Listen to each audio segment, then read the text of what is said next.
study session with the THWministry. My name is Raah.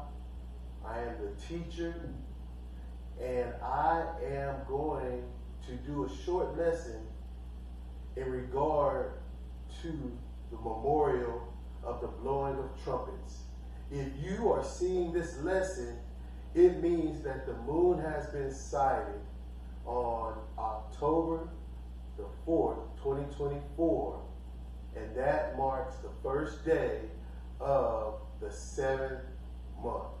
And what we're going to do today is we are going to do a brief lesson in regard to the memorial blowing of trumpets to hope bring edification to you around this topic. And as always, we pray that the Most High guides our path towards the truth, and that when we find it, we hold on to it and let it guide our life. So let's start this study session in the book of Nehemiah. The Nehemiah takes place after the rebuilding of the Second Temple, as the Israelites tried to organize themselves and get themselves back in order of what is pleasing to the Most High, and establish the Levitical priesthood to get the services going back in the temple.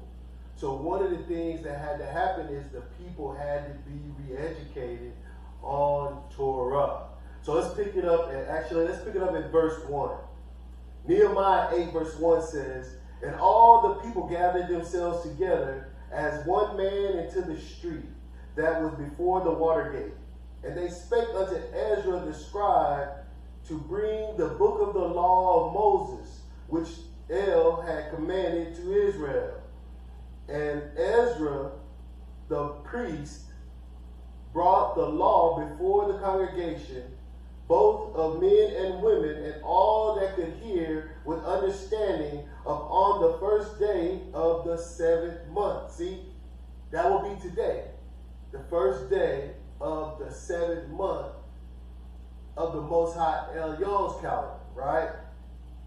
Verse 3, "And he, Ezra, read therein before the street that was before the water gate, from the morning until midday, before the men and the women, and those that could understand, and the ears of all the people were attentive unto the book of the law." So this is the context of what's happening.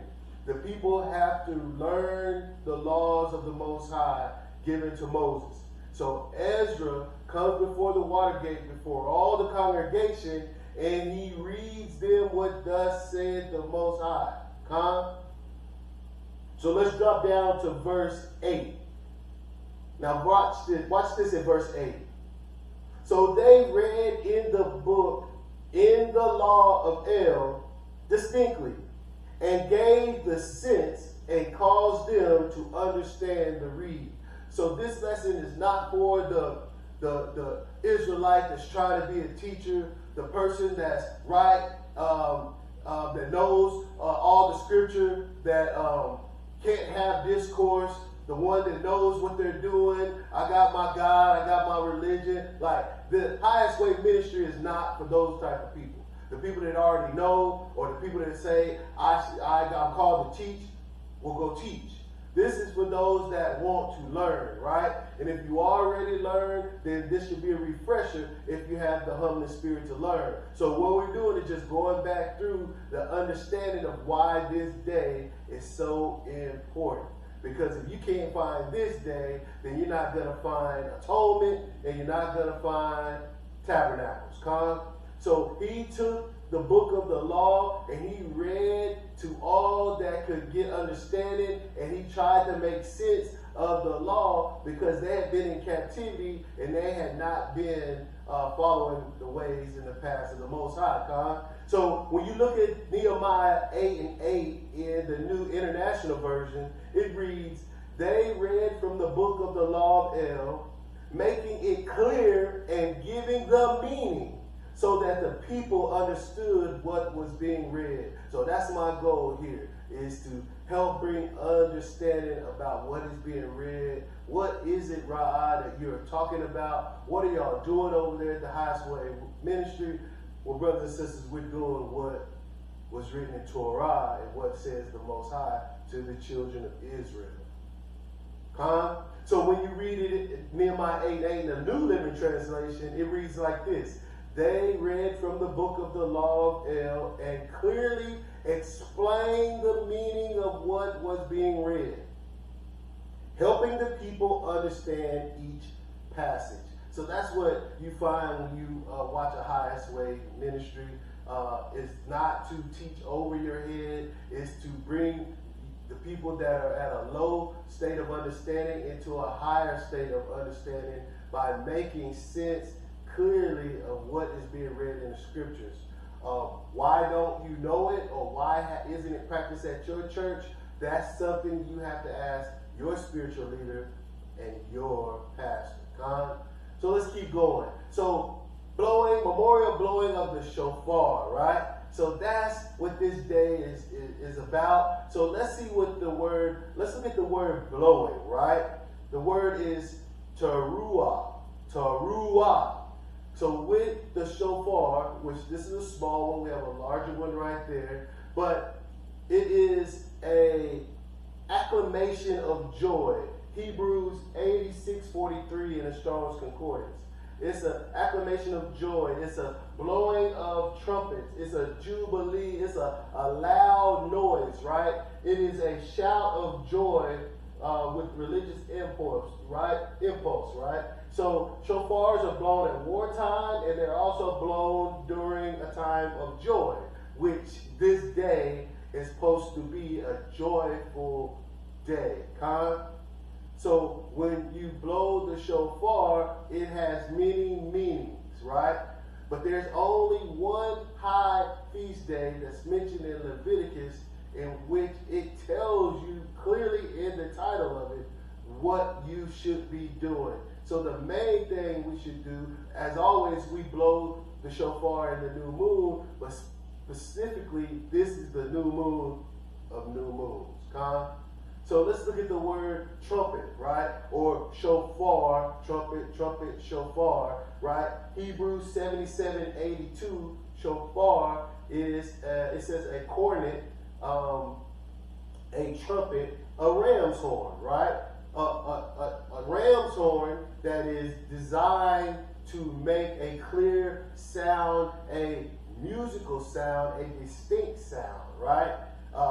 It is an alerting sound, right? When you hear it, when you blow it, everyone in the surrounding area is going to hear it, right? So I'm going to assume that the children of Israel had different sounds, right? You blow the trumpet, you sound the announcement of the king returning. You blow the trumpet a certain way, the army gathers. You blow it another way, then the people gather like they gathered to Ezra to hear the book of the law being read, right? And then you blow it to sound that the new moon has been found, or that it blows another way, and that lets you know that it is the memorial blowing of the trumpets. They're blowing the trumpets all day long, right? So that's what's going on the memorial blowing of trumpets. And it is even written here in the Zondervan Bible Dictionary here, in page 280, the Zondervan Bible Dictionary says the Feast of Trumpets. Did you hear that title? The Feast of Trumpets. What am I saying that clarification for? Well, the Hebrew Christian congregation we came from, blowing of trumpets was just another convocation. It was not a feast day, right? And so the clarification is that trumpets should be a feast day. All the high holy days should be feast days. Uh-oh, I said something there. Okay, let's get back to this. What does it say here? Number 4, Feast of Trumpets, or New Moon, or Renewed Moon. This was held on the first day of the 7th month. It says Tishri, or October, which began the civil year of the Jews.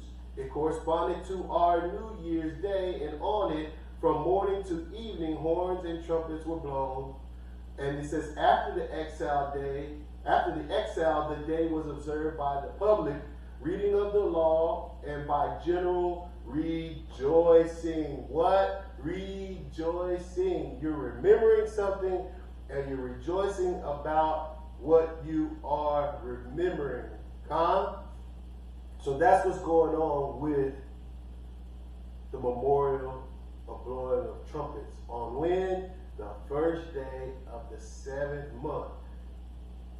Let's continue. Let's go to Leviticus chapter 23.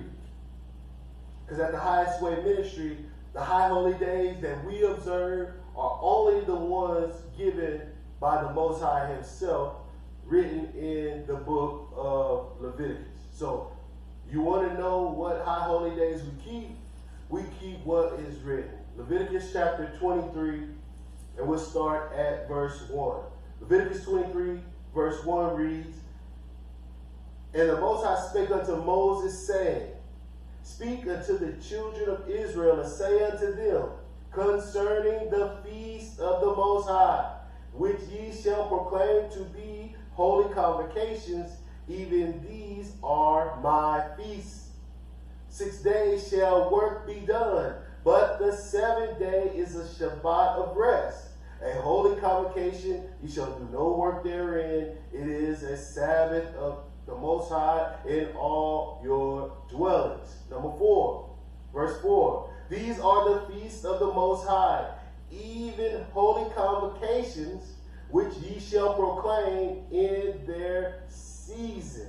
So everything we're about to read for the remaining of the chapter, he said, are convocations, high holy days, and some have Shabbats, convocations, high holy days. Everything we're about to read, including the 7th day, Shabbat. So let's drop down to verse 23. Leviticus chapter 23 and 23. It says, And the Most High spake unto Moses, saying, Speak unto the children of Israel, saying, In the 7th month, in the first day of the month, shall ye have a Sabbath, a memorial of blowing of trumpets or shofar, a holy convocation. Verse 25, Ye shall do no servile work therein, but ye shall offer an offering made by fire unto the Most High. See, now, there we go. That when you start to see an offering made by fire, you're talking about establishing a feast day. That's why in the Zondervan it says the Feast of Trumpets. So, some things you want to remember when you keep a memorial of trumpets is no servile work. What is servile, you would ask, right? Hebrews 56:56. Abodah, or abauda, right? Work of any kind. Servile work is work of any kind, bondage, any kind of work that's laborious, like tilling the ground, things that make you sweat, things that make you tired, is servile work, right? You should not do any servile work on that day. It is a day of rest, right? So when you look at the word labor, labor is work, especially hard physical work, to exert one's powers of body or mind, right? Mental stress, right? Because everybody doesn't work a physically laborious job. Some of you work mental stressful jobs. You're dealing with people. You're dealing with angry people. You're dealing with bosses and requests and things of that nature that tire you out, right? So there's many different types of laborious work. Physical body and also mental, especially with painful or strenuous effort. Anything that causes pain or strenuous effort, you are to cease from on the memorial of blowing of trumpets. Let's continue. Let's go to the book of Numbers, and let's look at another passage where it talks about the memorial blowing of trumpets being a feast day. So when you want to know about the Feast of the Most High, you go to Leviticus 23 and you read the entire chapter. You also can go to Numbers chapter 28, the entire chapter, and Numbers 29, the entire chapter. The same feast spoken about in Leviticus 23 are spoken about in Numbers chapter 29. So now we're going to read, starting at verse 1. Watch this. It's right off the top. And in the 7th month, on the first day of the month, ye shall have a holy convocation. Ye shall do no servile work. There you go again. It is a day of blowing of trumpets unto you. So what you be doing on that day? Blowing your trumpet. If you're at work, you're not going to be able to blow your trumpet. And many of you wouldn't have the fortitude to take your lunch break and go out in the parking lot and be blowing your shofar. Well, maybe some of you would in your car. But, I mean, you want to blow the shofar into the heavens. You want everyone to hear it because it's an alarm. It's a sounding. You don't want to be in the car blowing your shofar, right? Or in your room or in your apartment, right? You want to be outside. You want to be on the patio. You want to be out where that sound can travel, right? So that's what should be going on the memorial blowing of trumpets, right? In verse 2 it says, and ye shall offer a burnt offering for a sweet savor unto the Most High, 1 young bullock, 1 ram, and 7 lambs of the first year without blemish. Verse 3.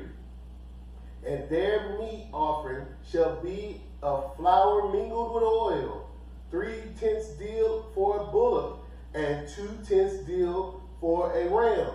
Now let's watch this. Let's drop down to verse 4 through 6. Now watch this.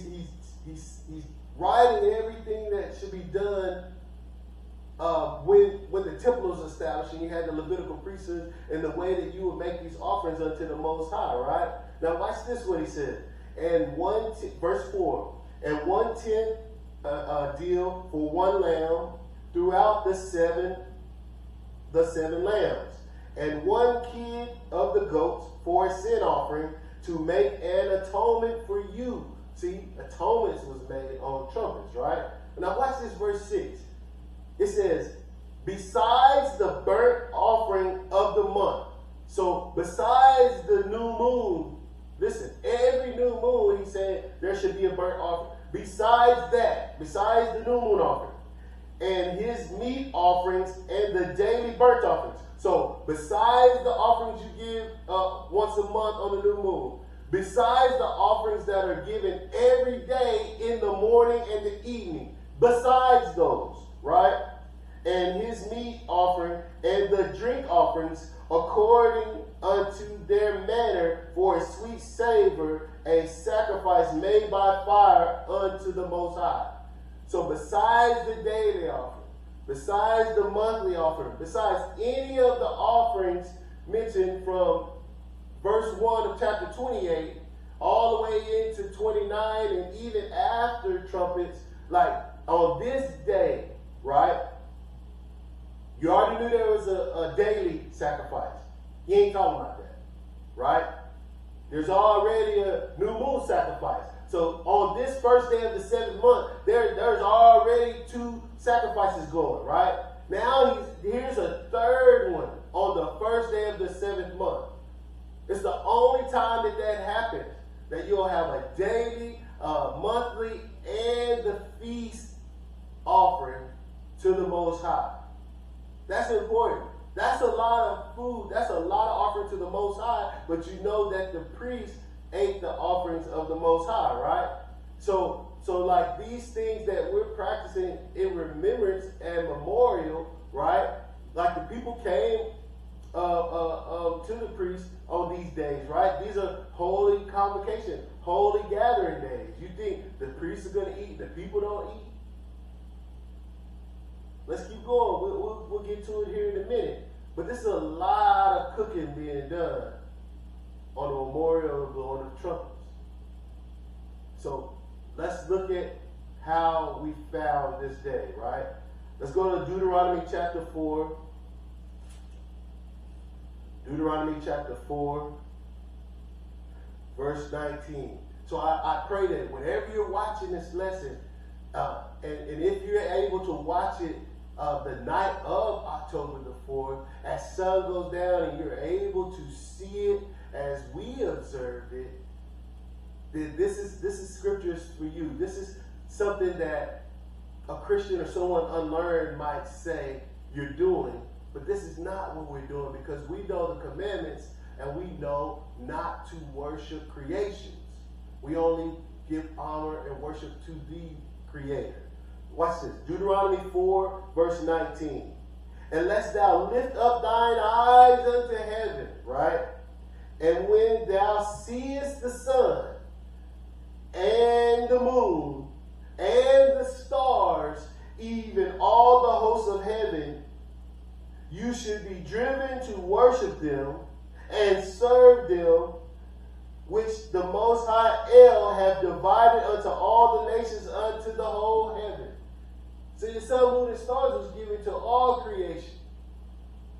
All creation can see. It's nothing special about that creation that was put in the firmament of the heaven. They have a job, and the job that they do is for all creation under them. They are not to be worshipped and reverenced. That's not what we do here at the highest way. That's not what the children of Israel and the Most High do. We do not worship the sun, moon, and the stars. We observe them. Why? So we can find the right timing to find the right days of worship mentioned in Leviticus 23 and Numbers chapter 28 and 29. So when we say moon, the word for moon is Raah. Raah. Right? Hebrews 33:94. Raah means the moon. Right? It comes from Hebrews 33:94. Raah means moon. It comes from moon, Hebrews 33:91, which means a lunation.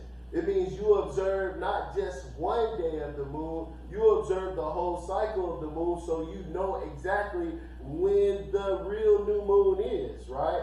It's a lunation, right? So Hebrews 33:94, Raah, comes from Hebrews 33:91, which is also Raah. So you got Yarach and Yarach, right? And Yarach means a lunation, i.e. a month. So the moon is doing something, and every day, every sighting from the slither of light on it, the lunation of it all the way till it's dark again, that's the monthly cycle. That's what we're learning in the Biblical Strong's Dictionary, right? It represents a calendar month. So the moon each day and what you're observing is a clock. It's a clock that you can use to find the feast days. When you look at the sun is a clock. The stars are a clock. They all help you find the right season so that you're not having your spring feast in the winter or fall, and then your fall feast in the spring.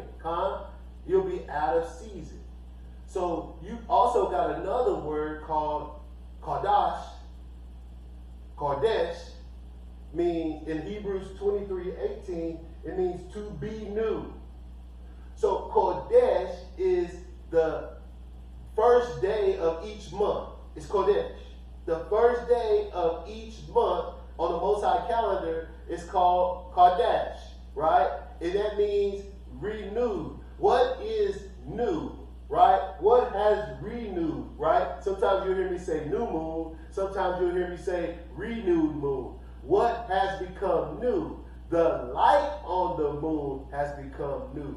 When you can't see it in the sky and it's dark, or when it has light on it and it's still in the sun's shadow, you can't see anything. So it's not new until you are able to, with your naked eye, see the slither of light up on the moon.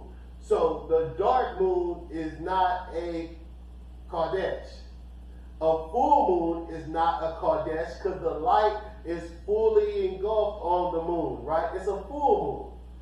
But a renewed moon is when you see the first slither of light come up on the dark moon, or when the moon, we got to stop saying dark moon, when the light upon the moon begins to appear. How does that sound? That sound better? So that is Kodesh, right? New moon, right? The new month is beginning. The new month, the first day of the month is called Kodesh. So today, October the 4th, 2024, would be Kodesh. It would be the memorial blowing of trumpets. It would be Shabbat. It would be a convocation. It would be a gathering, right? It would be a high holy day. It would be a feast day, according to Scripture. It's when the lunation of the moon begins over again. It starts again.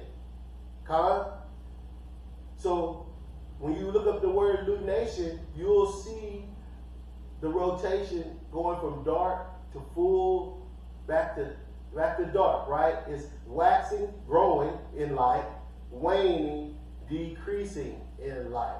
It says it clearly in this Sirach 43, which is one of the most misunderstood verses in the Hebrew community when they're trying to explain why they observe the moon the way they do, right?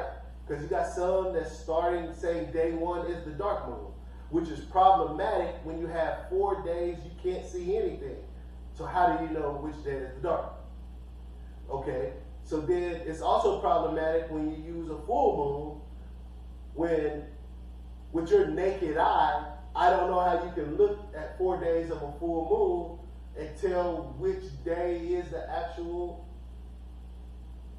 15, right? Or which one is the full moon when 4 days they all kind of look the same, right? You're almost saying you got super 50-50 vision. You're Kyle, you're Superman. You can just look at it and you know.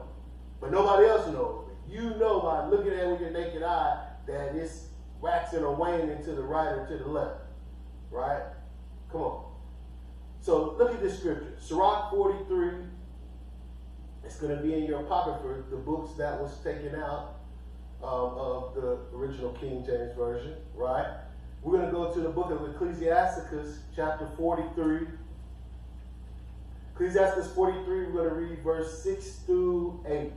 It says, he made the moon also to serve in her season. So the moon has its season, right?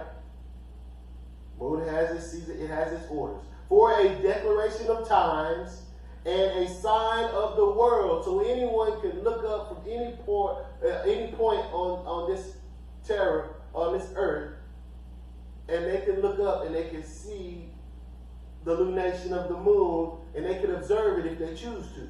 Right? Verse 7. From the moon is the sign of feast. Read it again. From the moon is the sign of feast. A light, watch this, a light that decreaseth in her perfection. Right? The moon wanes. Right? The moon wanes until it's dark. All the light on the left side starts to go away, which tells you it's the end of the month. When the light is growing on the right side of the moon, it tells you it's the beginning of the month, because that's when it goes towards the full moon. So they just mentioned here that it decreases first, right? So here in verse 6, verse 7, it says, for a light that decreases in her perfection. Verse 8, the month, right? We already covered this in the Strongs. The month is called after her name. So we get the word month from the moon. The month is called by her name, increasing. Now the moon increasing wonderfully in her changing, being an instrument of armies above, shining in her firmament. So when the moon is increasing to the full moon, this is usually when armies attack at night, when they can use the full moon to help them with their torches. It was it was a good time back in ancient times. It was a good time to go to war at night. Otherwise they would just camp down, wait till first light, and go to battle. But when you have that full moon, you can see. You can see what's going on, right? Now watch this, verse 9. The beauty of heaven, the glory, the beauty of heaven. We just stopped at 8, sorry. Surah 43, verse 6 through 8. So what you are looking for with your naked eye is the first slither of light upon the moon.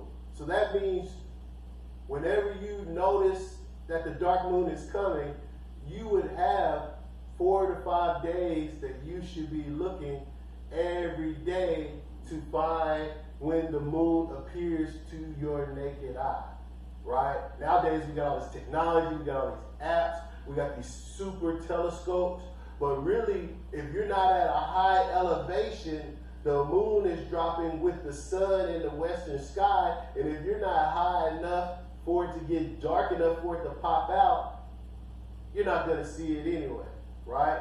So when that moon drops below the horizon or below sea level, I mean, your plane of vision, if you're not higher up like Everest or the highest mountain, it's not going to help you, right?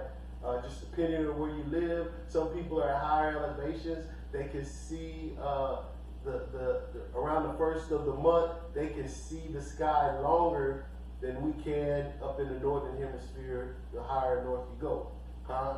So it's all about perspective and elevation. Now watch this. Let's go to the book of Enoch. And this is where we got it from. This is how we got off the Saturday Shabbats. This is how we got off of the 7-day continuum from creation, all made up, right? This is how we got off of our feast days aligning with the Gregorian calendar.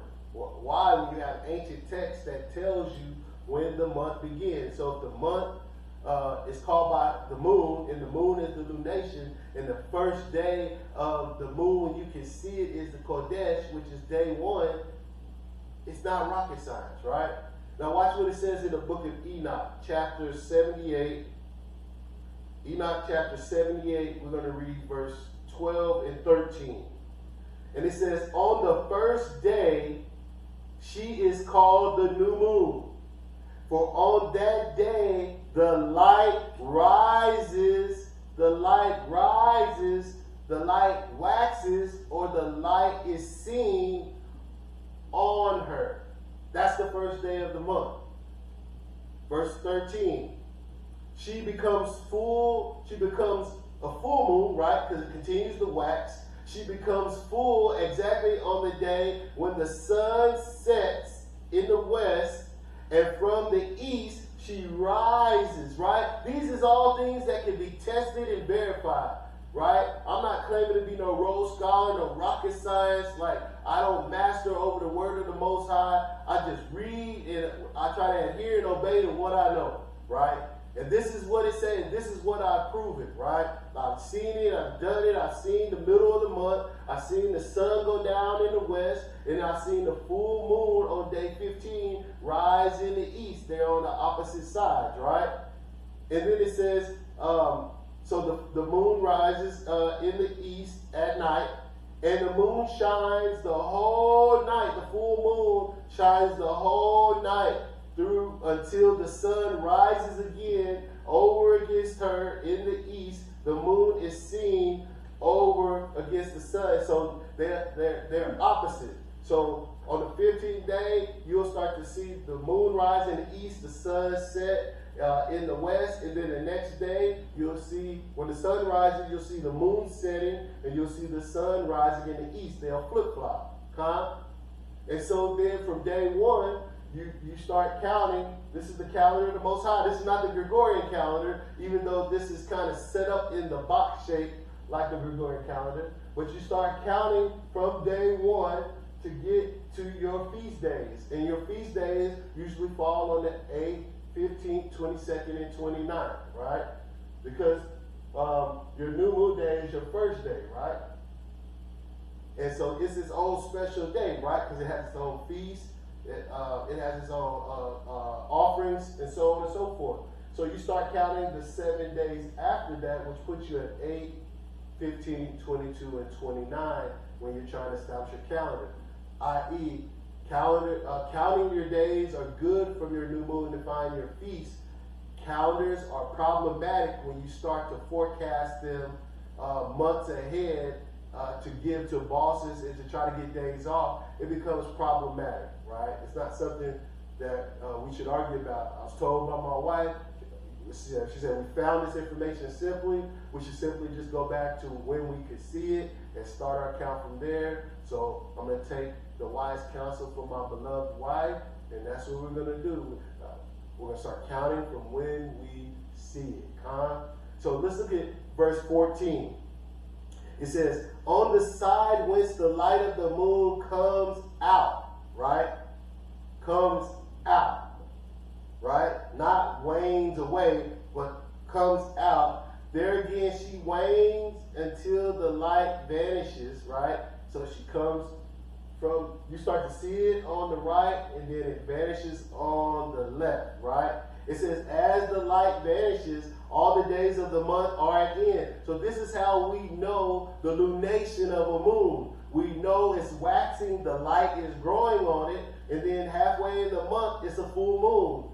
Then the moon starts to lose its light, and it starts to get dark on the right, and the light on the left is dwindling. That should let you know that you're getting towards the end of the month. And then it says, and her sphere is empty, void of light. So this dark moon is the end of the month. It's not the beginning of nothing. It represents, according to the book of Enoch, the end of the month, right? So let's go to Psalms 81. Psalms chapter 81. Try to get this lesson under an hour if I can. Psalms chapter 81. Psalms chapter 81, Salakia, verse 3 and 4. Listen to this. Blow up the shofar, blow up the trumpet in the new moon, in the time appointed on our solemn feast day. Why? For this was a statute for Israel and a law of God, law of the God of Jacob, law of the of Yaakov. So you are either holding these biblos, trying to connect yourself back to the Elohim of Abraham, Isaac, and Jacob, Elyon, El Shaddai, the Most High of Abraham, Isaac, and Yaakov, or you're believing the latter day preachers bringing in new prophets, new Jesuses, new doctrines. So the reason why the Protestant and the Catholic or a Christian doesn't keep these laws or these high feast days of the Most High is because they're under a new doctrine. They're following a new God, and they're doing a new thing taught to them by man, right? This is what chose and gave to Israel. It says here, for a statute and a law to Israel and Yaakov, right? Yaakov's name was changed to Israel. Now look at this. Psalms 81, we're going to look at verse 3 in the New International Version. Watch what it says, blow the shofar. We blow the shofar in the new moon. We got that. Every new moon, we blow the shofar. Then it says, and when the moon is full, because on the day of our festivals. So what festivals fall on the? Okay, we got festival that falls on the new moon, right? Trumpets, and then every other festival falls on a full moon. So let me make sure I said that right. We got a festival that falls on the new moon, which is trumpets, the first day of the 7th month. And then every other feast, there's a full moon in the sky. When is that? The 15th day of unleavened bread. There's a full moon. Around the 16th of the month, there's a full moon, or 99.845321 for Pentecost or Feast of Weeks. It's a full moon. It's a full moon in the sky, right? And then when you get to Tabernacles, that's on the 15th day. There's a full moon in the sky. What are we supposed to do? Blow the shofar, right? Let's go to Psalms 104, verse 19. Psalms 104, verse 19. Psalms 104, verse 19, it reads, He appointed the moon for seasons. We read that in Ecclesiasticus. The sun knoweth his going down, right? You got 3 calendars going. You got a sun clock, moon clock, and a star clock, right? And each of them lets you know what season you're in, right? Whether you're Aquarius around the end of winter into spring, or you're a Virgo, that's kind of like right now, Libra, like all of these names given to star constellations line up when they're supposed to every year. So the constellations line up, so does the moon, so does the sun, right? Your counts should be all coordinated, right? You shouldn't be having your feast days in the wrong star constellation in the wrong season of the year. Does that make sense? Watch this. Watch what's going on in the book of Jubilees. Let's read something here. The book of Jubilees, we're going to read chapter 6, which is one of the most profound scriptures, chapters when you start talking about the count, right? Counting the months, counting the years, so on and so forth, right? And the mistakes that we as man make. But watch this. Book of Jubilees, chapter 6, starting at verse 23. It says, On the new moon of the first month, on the new moon of the 4th month, on the new moon of the 7th month, on the new moon of the 10th month, they are days of remembrance, right? They are days of remembrance. And the days of the seasons in the 4 divisions of the year. These are written and ordained as a testimony forever. So wait a second. Not only is the first day of the 7th month a feast, not only is it a convocation, not only is it a Shabbat, not only is it Kodesh, it is also the season change day. They said it was what, September 22nd or something like that? Not so. Because the Gregorian calendar changes and the date changes of these equinoxes and so on and so forth, summer, spring, fall. It could be any day. But the way that the ancients calculated it is on the first day of the 7th month, it is a season change. So if you got a season change in the first month, that means we moved to spring in the first month, right? April, late March, April, we're moving into spring, right?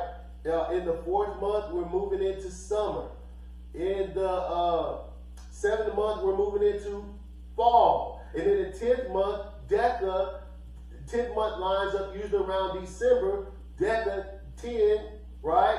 We're moving into winter. December, January, February, we're into winter, right? So Scripture lines up with what's going on in the heavens, not your Gregorian calendar, right?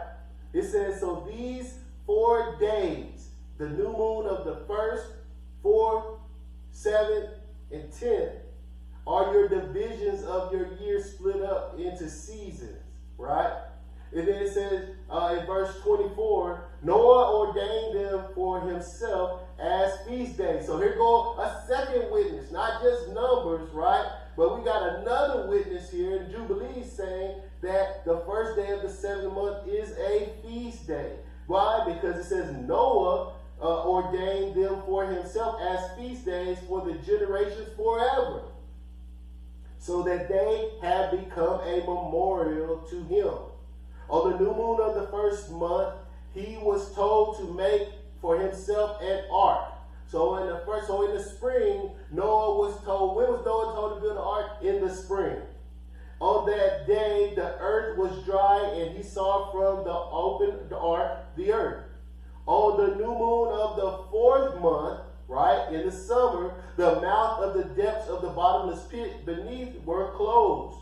On the new moon of the 7th month, all the mouths of the abyss of the earth were opened, and the water began to descend into them. So when did it start raining upon the earth? On the first day of the 7th month. That's what you were remembering. The flood, right? You have one witness, and that's the rainbow. And the second thing you were told to remember is that the Most High flooded the earth. That's why you're keeping the memorial of the blowing of trumpets, right? This is what happened on the first day of the 7th month, right? And then it goes on to say, verse 27, on the new moon of the 10th month, the tops of the mountains were seen, and Noah was glad. So from the 7th month to the 10th month, so like 3 months, we have rain and water upon the earth, and then we start seeing that in the 10th month, water starts to recede. A very, very important day to remember. That was given by law in Leviticus, but we see it was practiced by Noah and even known by Enoch. So let's go to Ecclesiastes. Ecclesiastes, favorite scripture in the churches. Ecclesiastes chapter 3, verse 1. Ecclesiastes chapter 3, verse 1. And it reads, to everything there is a season and a time to every purpose under heaven. It's our job to find out the purpose of the things that happen under heaven. Because what I want everyone to understand by reading and doing this lesson today is that we use the sun, moon, and stars to tell the clock of the Most High, right? This is what the ancients used to use before there was apps, before there was compasses, before there was any kind of technology. You had watchers and people that observed the times, right? This is the descendants, right? Because you can't forget who all these people reading in the Bible, they descend from Abraham, who came from Ur Chaldees, and the Ur Chaldees were known to be astronomers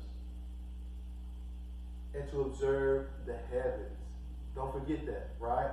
So it says, to everything there's a season. That Hebrew word, Hebrews 21:51, Zaman, right? A set time, an appointed time. The Most High did everything in order. He calculated, he put things, and they served in their season, in their time, and they do what they were created to do.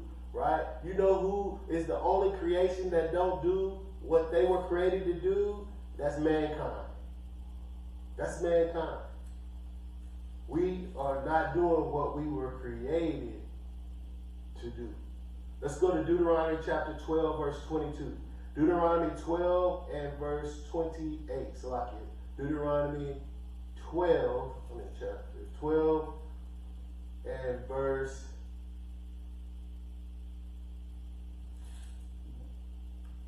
12 and 28. All these things.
Let's get Proverbs chapter 4. Proverbs chapter 4 and verse 2. Proverbs chapter 4, verse 2. And it reads, "For I give you good doctrine. Forsake ye not my law." What is that? To remember to observe the first day of the 7th month, the memorial of blowing of trumpets, to keep it with joy and gladness, and to blow our shofars. Con? Let's go to Sirach 19 and 19. Sirach chapter 19, verse 19. Ecclesiasticus 19, verse 19 in the Apocrypha. "The knowledge of the commandments of the Most High is the doctrine of life." What did he say? I give you good doctrine. The knowledge of the commandments of the Most High is the doctrines of life. And they that do things that please him will receive the fruit of the tree of immortality. How do we live forever? Do what is pleasing to the Most High. Keep his commandments. That's all we try to do here at the Highest Way. That's the path that we try to walk. Let's go to Ecclesiasticus chapter 39. Ecclesiasticus chapter 39, we're going to read verse 1 through 3. Ecclesiasticus 39, verse 1. "But he that giveth his mind to the law of the Most is occupied in the meditation thereof, will seek out the wisdom of all the ancient, and be occupied in prophecies. He will keep the sayings of the renowned men, and where subtle parables are, he will be there also. He will seek out the secrets of grave sentences, and be conversant in the dark parables." Everything that we do and all that our being, we should be striving to keep the commandments of the Most High. We should have his laws and commandments on our mind, our meditation, all of our thoughts are always on him as we seek his wisdom to find the path of truth, to be pleasing in his sight, doing it the way that our ancient forefathers did it. That should be our ultimate and our primary goal, sisters and brothers. So, in conclusion, you watching this lesson, what you leave with is the understanding of the memorial of blowing the shofar or blowing the trumpet, which happens on the first day of the 7th month on the Most High's calendar. So we recognize that after observing the renewed moon or new moon. So on October the 24th, 2024 would be our sighting here in East Texas. And so the Shabbats moving forward will be on Fridays, starting next Friday. Atonement before the next Shabbat, right? Atonement will be Atonement will be Sunday, October the 13th. The Feast of Tabernacles will begin October the 18th through the 24th.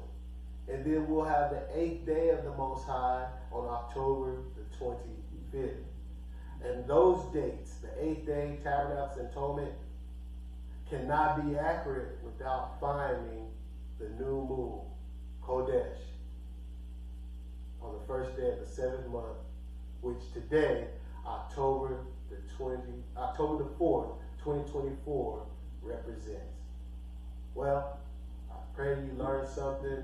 I pray that you will be able to adjust your lifestyle to the high feast days and commandments of the Most High, and that you are able to keep them going forward throughout your life on the days appointed. It is my prayer, it is my blessing upon you. I thank you for watching, and if the Most High say the same, I pray to see you upon our next Shabbat lesson or on our lesson for atonement. With that, you be blessed. See you there.